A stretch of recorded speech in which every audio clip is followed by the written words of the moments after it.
Hi friends, welcome back to my channel. இன்றைக்கி நம்ம வாழைக்காய் வச்சு ஒரு ட்ரை ரெசிபி தான் பார்க்க போகிறோம். வாங்க வீடியோக்குள்ளால போகலாம். அதுக்கு முன்னாடி நம்ம சேனலில் ஃபஸ்ட் டைம் பார்க்குற வியூஸ் ப்ளீஸ் சப்ஸ்கிரைப் பண்ணி வச்சுக்கோங்க. அப்போ தான் நான் போடுற வீடியோஸ் எல்லாமே மிஸ் ஆகும் உடனே உங்களுக்கு நோட்டிஃபிகேஷனில் வரும். நான் இந்த ரெசிபி பண்ணுறதுக்கு 2 வாழைக்காய் எடுத்துருக்கிறேன். நீங்கள் உங்களுக்கு தேவையான வாழைக்காய் எடுத்துக்கோங்க. ஒரே ஒரு வாழைக்காய் வச்சு கூட இந்த ரெசிபி பண்ணலாம். ஃபஸ்ட்டு இந்த வாழைக்காவில் உள்ள தோலை நீக்கி எடுக்கணும். ஸோ அதுக்கு கையில் கொஞ்சம் எண்ணெய் தேய்ச்சிக்கலாம். கையிலையும் சரி கத்திலையும் கொஞ்சம் எண்ணெய் தேய்ச்சிக்கிட்டால் சுத்தமாக நமக்கு அந்த பிசின் ஒட்டாது. அதே மாதிரி கையிலையும் கரை சுத்தமாக பிடிக்காது. ஃபஸ்ட்டு வாழைக்காயில் 2 சைடில் காம்பையும் வெட்டி தூர போட்டுட்டு ஒரு பீலர் வச்சு இந்த மாதிரி தோலை நீக்கி எடுத்துக்கலாம். நம்ம பண்ணக்கூடிய இந்த வாழைக்காய் ரெசிபிக்கு பேர் வாழைக்காய் துவட்டல்.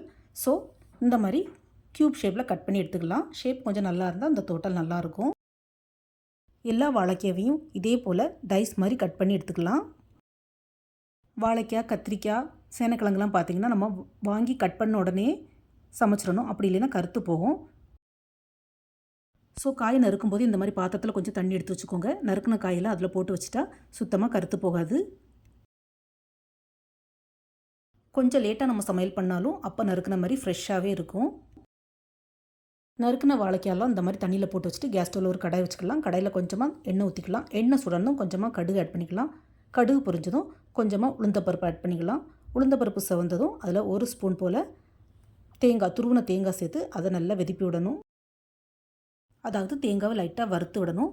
கொஞ்சம் brown colour, golden brown colour ஆகுது வரையும் வறுத்து விடணும்.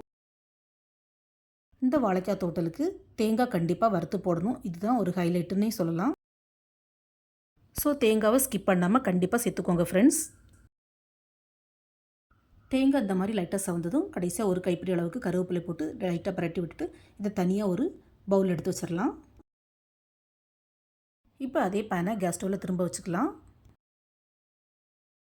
பேனில் கொஞ்சமாக எண்ணெய் ஊற்றிக்கலாம். நறுக்கின வாழைக்காவை 2 to 3 டைம்ஸ் நல்லா வாஷ் பண்ணிவிட்டு தண்ணி இல்லாமல் வடிச்சு எடுத்து வச்சுக்கணும்.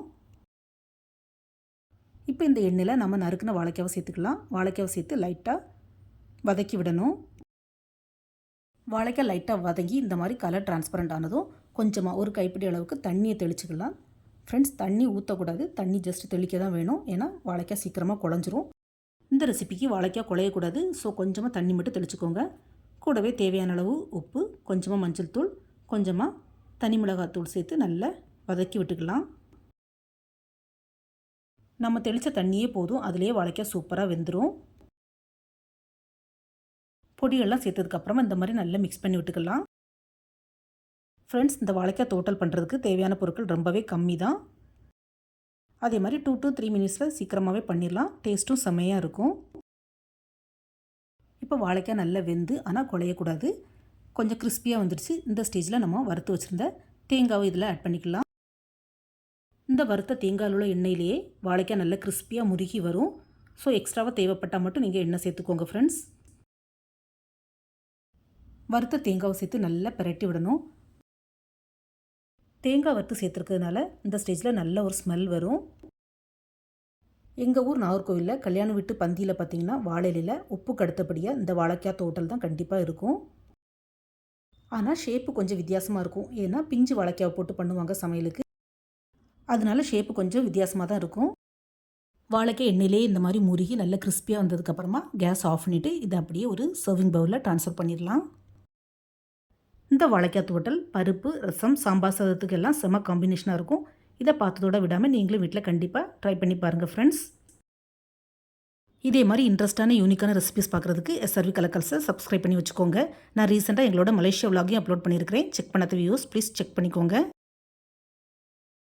இந்த வீடியோ பிடிச்சிருந்தா மறக்காமல் SRV கலக்கல்ஸை லைக், ஷேர், சப்ஸ்கிரைப் பண்ணுங்கள். தேங்க்ஸ் ஃபார் வாட்சிங். See you soon in the next video. Bye.